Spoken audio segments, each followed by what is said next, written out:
5 that I didn't quite finish, and it was saying, does the student understand give and steal, for example? And then you can correct it once they understand that word. Cool. Right, so I had to explain. I was like, okay, one thing is giving, where you know that you're doing this, and I had to kind of explain to her. She was like, oh. So she didn't accept for me, and I said, no, you give it to her. But, oh, okay. And she was happy, but she like, oh my God. So she was okay that she gave it? Yeah, then she was fine. I didn't say anything else about it. Okay. Yeah. This is Cambridge. Yeah, I was gonna say my daughter the other day said that she had a boyfriend, and my husband said you can't have a boyfriend, and she said that's not fair. And then the next day she said, what does that's not fair mean? She doesn't even know the word she's using. Oh. Yeah.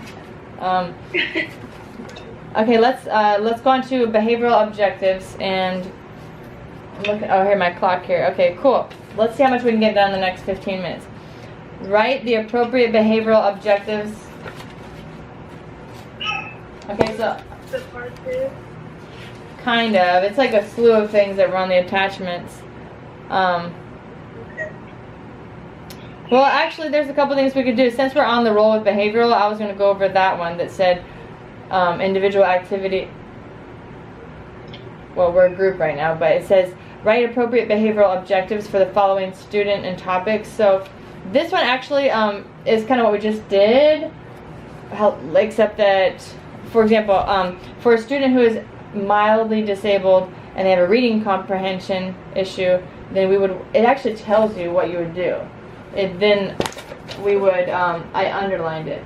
Let me see something. Oh, I see it. Okay, it says reading comprehension. Then you would get prediction of events. Like, you would just tell the story, like, especially if it has pictures, you would say, okay, the girl was walking and there's like a puddle, or the boy, and then what do you think is going to happen next? Or you can show them and say what happened next when the girl's all muddy, and they can say she fell in. But since we already kind of, I would say with one of the students, we would say like use your words instead of your aggressive behavior, but then we'd have to define what that aggressive behavior is. So it would be a behavioral objective, but this one didn't really leave any blanks. It kind of had answers in there. So let's go on to, we did the unobservable and observable target behaviors. We identified that. I'm sorry, so the activity. Do you guys see the activity 1 through 10? Activity. Because the only other things that you're going to see is like a bunch of rules, like ideas for rules for a classroom. Yes. Okay, so how about you, Patricia? No, I don't know. Alright, well, if you're okay with auditory, I'll just read it to you. Because I'm like auditory, but you might not like auditory. Okay, I can so... barely see it. Yeah, so I'm just going to read it to you. So it just says putting it all together in the classroom. Based on the following classroom description, there's 5 rules. We have to write 5 rules. So this is fun. So first I'll read the examples of the rules. Now this is kind of surprising. I don't know if you have any rules in your classroom that you substitute at, but it says that preferred rules are like turn in your assignments on time, bring paper and pencil and book to class. But the another example would be proactive rules is what they're calling them. Do y'all know the difference between proactive and reactive? Okay. Like you don't want to like chase the kid. Like tonight my daughter's like, what are we going to do next? What are we going to do next? And it's like if I don't be proactive, I'm going to be reactive to a chaos. So it says keep it simple and only 5. And make them specific, but there was one example in here that was a bad example, and I actually was like, oh, because like it looks simple, it's short, but it's actually a bad example because it just says be responsible and be it, and it doesn't say how. Right, so Yeah. so if instead of be responsible, you can say be on class on time, Yeah. or come to class on time, or turning your work when it is due. Yes. Well, I actually read the story. I want to go off on a tangent for a second, and this would be our last activity. Is we're just going to read over this classroom, and we're going to say how would you make a rule to fix that problem. But it was that book called Against Medical Advice. I think it was recommended for this class, and it was about a gentleman that got Tourette's, where he just couldn't help his tics, and he was shaking, and like he would do like the middle finger and stuff like that. But he was only 5, like my daughter's age when it started, and it didn't stop till about 17 years old. So he, at the very end of that story, which is a true story, it's called Against Medical Advice.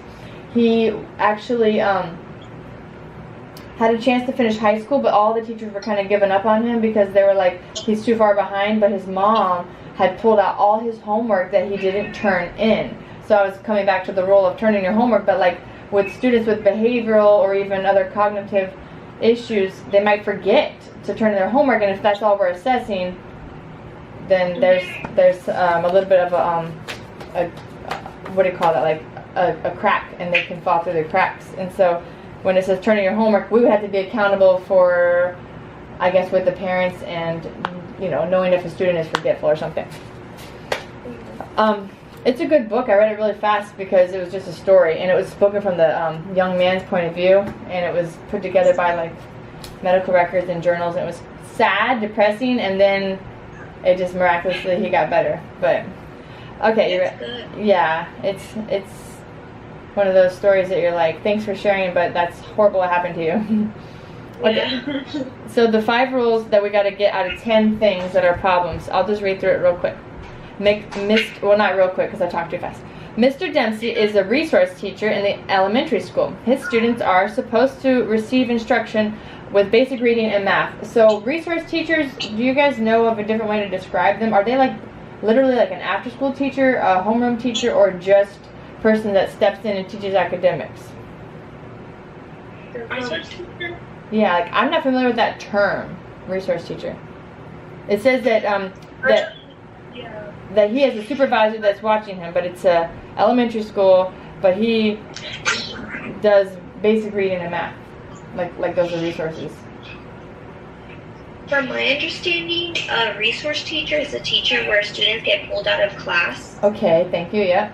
And then that's when it's like they need additional help in a certain subject. Okay, and sometimes that is because what we're about to read is like behavioral issues.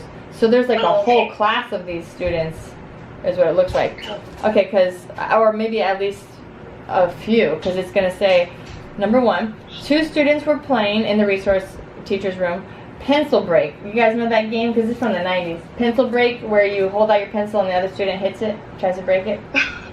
It's like it's kind of like this, and they flick it, and they try to, okay. So 2 students were playing pencil break, and while he was trying to explain the math assignment. So think about what rule you can make, okay? Because I already jotted down some stuff.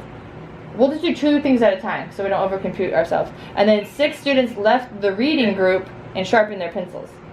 So those 2 things right there. What rules, or do we need to make a rule for that? Come to class prepared and ready to work. I don't know. No, that's too broad. I'm like, you're not even addressing the issues. They're in class, they have pencils, they're just not using them. Sorry.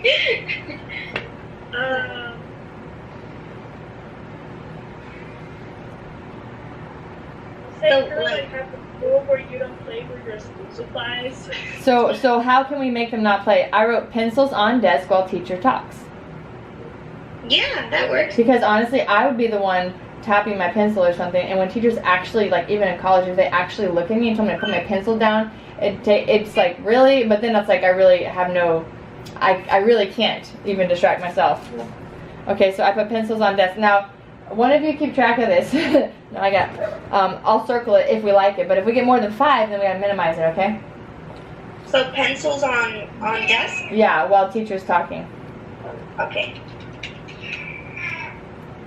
And then of course, it's like kind of vague because talking means giving instruction.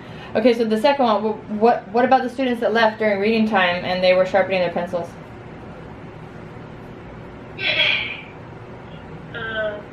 During reading time, right? Uh-huh.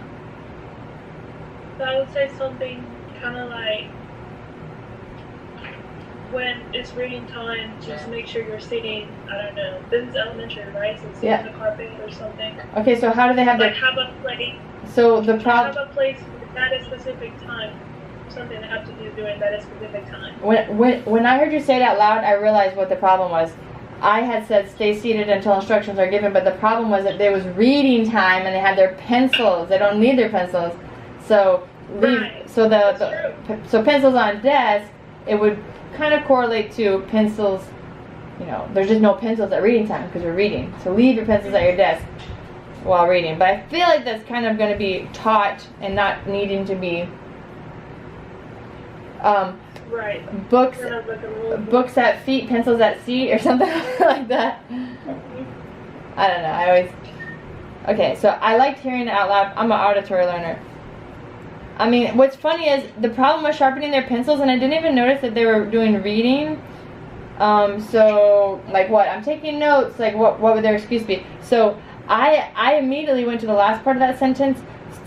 6 students left the reading groups sharpen their pencils. It was almost like what's that word? They planned it.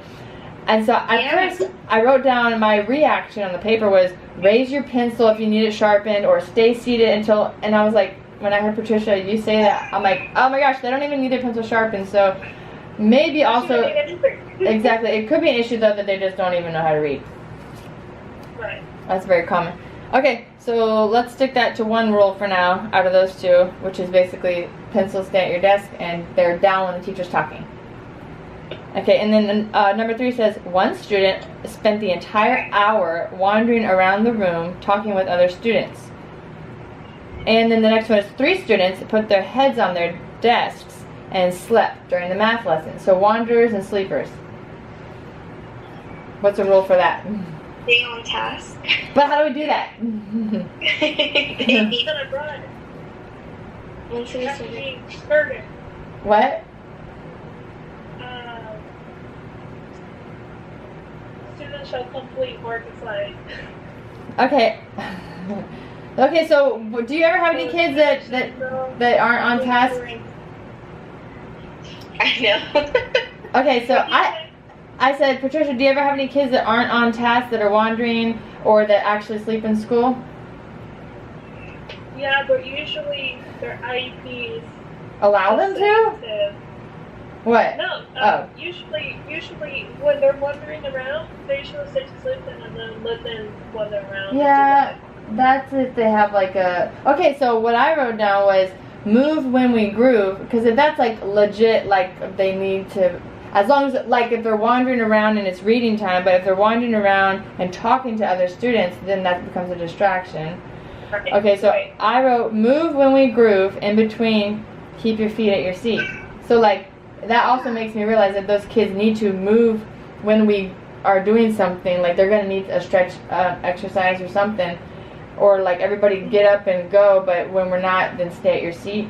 But in the military, what we did, because we were always tired and we fell asleep during the lessons, is basically you were allowed to stand up at the back of the classroom, or even at the side of the classroom, which is funny because in college, they actually said whenever a student stood up that the teacher was like, I guess it wasn't veteran friendly zone, because they have like autism friendly. They were like, what are you about to do? What's about to happen? In their mind, the teacher was like, what's going on? This guy's standing up, or this gal. But it's like in the military, we're taught to just stand up if you're tired in the back of the room during like boot camp, whenever they were like making us stay up all night and work out, and we were all trying to recover and learn about the military. Then we just stand up. So that might be an awkward rule for some people, but it works if they're sleeping. Yeah. I remember a kid that slept all the time in math class. I mean, that's concerns, but if the concern is, hey, what you doing, by the way? I'm afraid my kid might have eaten too many York peppermint patties. No. Okay, you being good? I like your dance. So, oh, but some people slept and then like they become complacent, and like I know they just weren't getting sleep at home. You know, like even now in like pre-K, those kids sleep during nap time or they oversleep. And then they're up early, so it's hard. But when they're 3rd grade, yeah, make them stand up. Or You know, it's actually a good idea. I never thought about it. And it actually